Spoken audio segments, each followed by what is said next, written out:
A few months ago, I heard about something really eerie. I'm into this kind of weird stuff, so it's been stuck in my head ever since. Here's what happened. A friend told me about his experience with an app called Randonautica. This app is pretty interesting. It uses a random number generator and location settings to create coordinates for users to explore in their local areas. It was launched in February 2020 and became especially popular during the pandemic because everyone was stuck at home with nothing to do and wanted some excitement. A guy named David sent me a story, complete with video footage. It was August 2020. The weather was nice, so David and his friend decided to use Randonautica out of boredom. They generated 4 coordinates in total. The first 3 were either in someone's backyard or inaccessible locations, but the 4th one looked promising. They drove there and followed a small path after parking. The anomaly had a radius of 470 meters, which was a pretty large area, but they didn't have to search for long before they made a bizarre and honestly creepy discovery. They found notes stuck on a tree with a stick. It read, "Write down your cell phone number. I can give you a cell phone number or even an email address. Give me your mail address and I will send it to you." It was unclear what it was referring to. You can see that it says something like, "Write your cell phone number when you fold it open." It also says, "I can give you a cell phone number or even an email address. Give me an email address and I'll send it to you." The note was just hanging there on a branch. David ended up writing his number on the note and putting it back on the stick. Right next to it, they found a bunch of bras lined up on a fallen tree branch, with no explanation. These items couldn't have been there for more than a few days because they were discovered on August 6th, and the last rainfall was 3 days earlier. Yet, the piece of paper showed no signs of ever having gotten wet. Among other things they found at the scene were 2 packs of condoms and a pot that seemed to have been used for a fire. The friends returned the next day, and the note where David had written his number was gone. A few days later, he received a text from an unknown number that just said, "Hi." He replied, "Hi, who is this?" The number then sent his address. At that point, he blocked the number. Whatever or whoever was behind this little scene remains a mystery. After uploading the video to TikTok, a viewer pointed out what appears to be the face of a young child peering from behind a tree. Taylor said, "No one was with me. Tell me if you guys think that looks like a ghost child because I don't know." Taylor uploaded another video analyzing a journal she picked up from the creek. Each page revealed another unsettling message. She returned to the creek one last time and found not only a Ouija board made out of a piece of cardboard, but also a large knife sitting next to it. This was the last time Taylor dared to return to the creek. So whatever was going on here will remain a mystery. Many things posted on the internet have no 100% proof that they are genuine. However, there were certain aspects of the videos that viewers felt made them seem more realistic. Mainly the weathered-looking pieces of paper that contained the drawings, along with a disturbing image of the child's face in the video. Whether or not this was genuine is really up to the viewer to decide.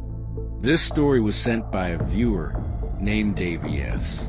One night, as she was scrolling through TikTok, she came across a story about a few teenagers who were using Randonautica. After following the set of coordinates they were given, they reached a secluded beach area where they saw a suitcase washed up that contained something disturbing.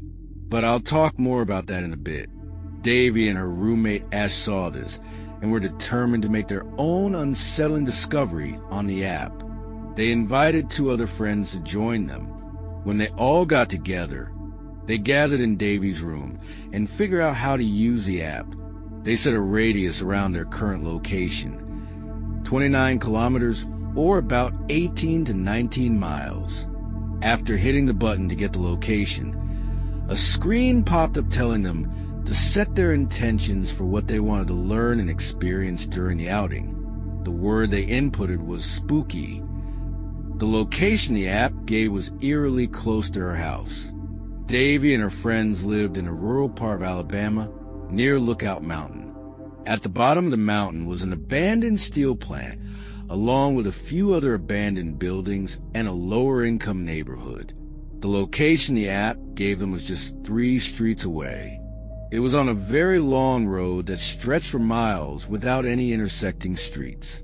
The friends gathered into Davy's car, with her friend Misa in the passenger seat and her friends Ash and B sitting in the back. It didn't take long for the girls to get to the street. As Davy was about to turn left, she looked at the street sign, Owl's Hollow Road. Her friends went from loud and excited to instantly quiet as she said, "We're here." Davy continued driving down this dark road, surrounded by trees and no street lamps. It was pitch black at around 1 a.m., so the group was definitely feeling the creepiness factor kicking in as they approached the destination. Davy pulled to the side of the road. At this point, all 3 of Davy's friends were becoming apprehensive about the whole thing. They saw a very dark trail leading into the woods. The 4 friends sat in the car for a few minutes, nervously laughing about whether they should go through with this or not, but they all felt uneasy. The group started to agree that it felt like they were being watched, despite being in a locked car.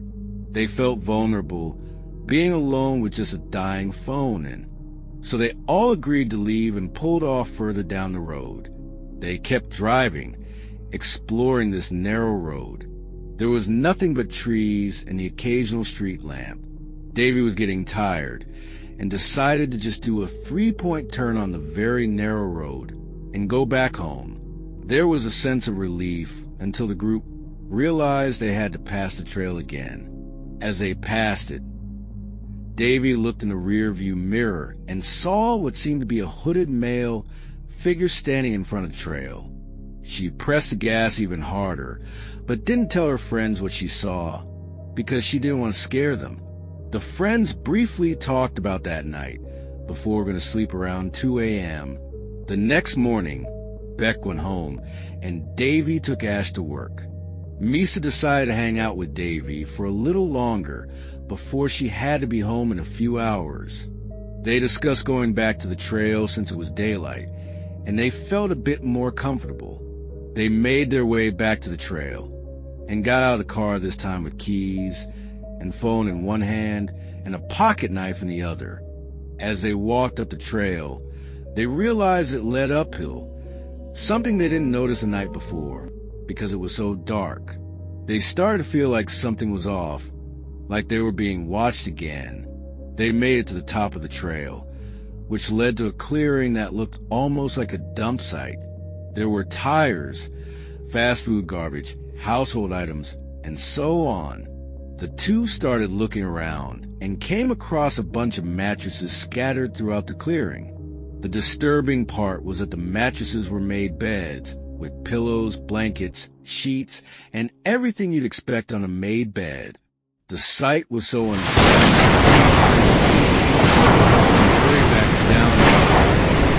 About halfway down, Misa stopped in front of Davy and pointed into the woods, saying, "What's that?" She had spotted a red cooler in a small ditch, something they hadn't seen on the way up. They stepped down into the ditch to take a closer look.